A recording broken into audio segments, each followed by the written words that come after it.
એટલે માં પાર્વતીને એમ થયું કે મારા દીકરાને આપણે લગ્ન કરી નાખીએ.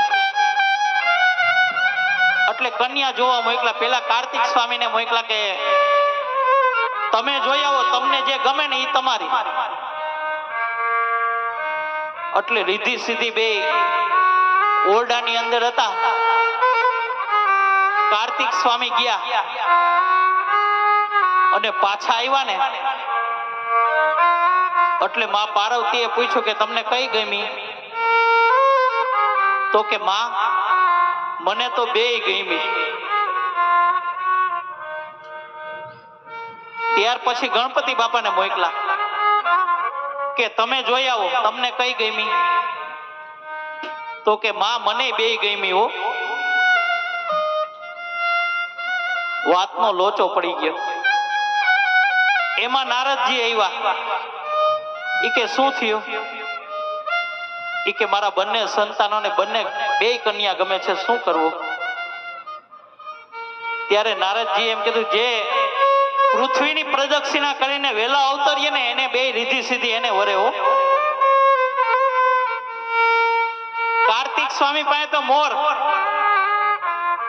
ઈ ફફડાવીને પ્રદક્ષિણી કરવા ઉપડા, પણ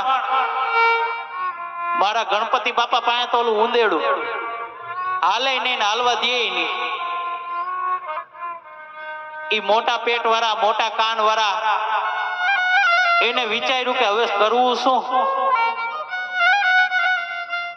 ત્યારે ગણપતિ બાપાએ શંકર અને પાર્વતીને બેયને બાજોટ ઉપર બેસાડ્યા અને ગણપતિ બાપા 4 ફેરા ફરી લીધા. આ જગતને ઈ જ કહે છે મારા ગણેશજી કે તમે જો તમારા મા બાપના 4 મંગળ વર્તી રહો ને તો કોઈના ફેરા ફરવા જવાની જરૂર નહીં પડે. મારા બાપ કોઈની જાત્રા કરવાની જરૂર નહીં પડે, કોઈની માળા કરવાની જરૂર નહીં પડે. તમે જો તમારા મા બાપને પગે લાગશો ને એટલે તમને આ દુનિયાના પગે પડવાની જરૂર નહીં પડે એવું. કારણ કે તમને જો તમારા મા બાપની અંદર દ્વારકા વાળાના દર્શન નહીં થાય ને તો મંદિરે ગમે એટલા ધક્કા ખાઓ ને કોઈ દી મારા દ્વારકા વાળાના દર્શન નહીં થાય. કારણ કે ભગવાન થી પણ એક ડગલું જો આગળ હોય ને તો એ આપણા મા બાપ છે. એટલા માટે ભલે લાખો કમાતા હો, ભલે મા બાપ જેથી ના ઠર્યા, મા બાપ જેથી ના ઠર્યા, ભૂલો ભલે બીજું બધું, મા બાપને ભૂલશો નહીં. ભલે બીજું બધું મા બાપને ભૂલશો નહીં, મા બાપને ભૂલશો નહીં. અગણિત છે ઉપકાર એના, એક દી વિસરશો નહીં.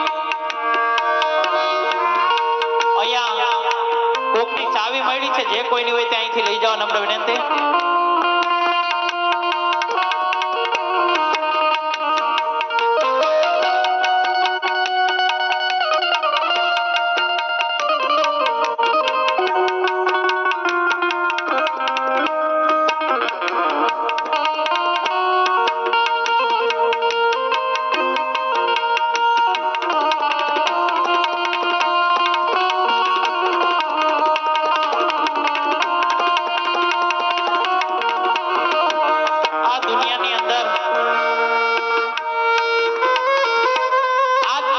જુવાન વહુને વૃદ્ધ મા બાપ ગમતા નથી હો.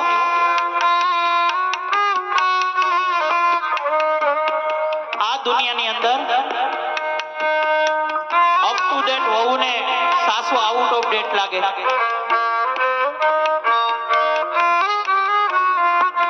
અરે વૃક્ષ ગમે તેટલું મોટું થઈ જાય,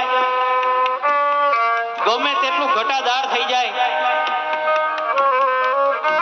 માતાઓ એ ફળ ન આપે પણ છાંયડો જરૂર આપે. એમ આપણા ઘરની અંદર જીવતો ને જાગતો દીવો જો આપણા મા બાપ હશે ને, ઈ કઈ કામ નહીં કરે પણ આપણા દીકરા દીકરીનો તો એ જરૂર ધ્યાન રાખશે હો. દીકરી 6 વાગે કોલેજ થી આવવાની અને 7 વાગે આવે ને એટલે ગઢી દાદીમાં પૂછે કે બેટા કેમ મોડું થયું, ઈ દીકરીને નો ગમે. દીકરી 6 વાગે કોલેજ થી આવવાની અને 7 વાગે આવે ને એટલે ઓલી ગઢી દાદીમાં પૂછે કે બેટા ક્યાં ગઈ તી, ઈ દીકરીને નો ગમે. બાકી આવા કરોડો રૂપિયાના બંગલા હોય પણ જે ઘરની અંદર જીવતો ને જાગતો દીવો જેના મા બાપ નથી ને, એ બંગલો નહીં પણ શમશાન સમાન છે હો.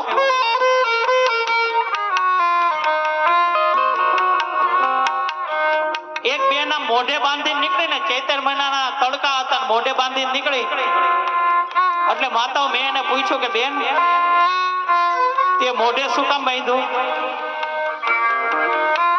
તો કે મારી સ્ક્રીન બ્લેક ન થઈ જાય ને એટલા માટે બાંધ્યું. અને માતાઓ મેં એને આમ જોયું તો અમાસની કાળી રાત જેવું એનું મોઢું હતું. રાતે જો આપણને હમી મળી તો આપણે ભટકાઈ જાય.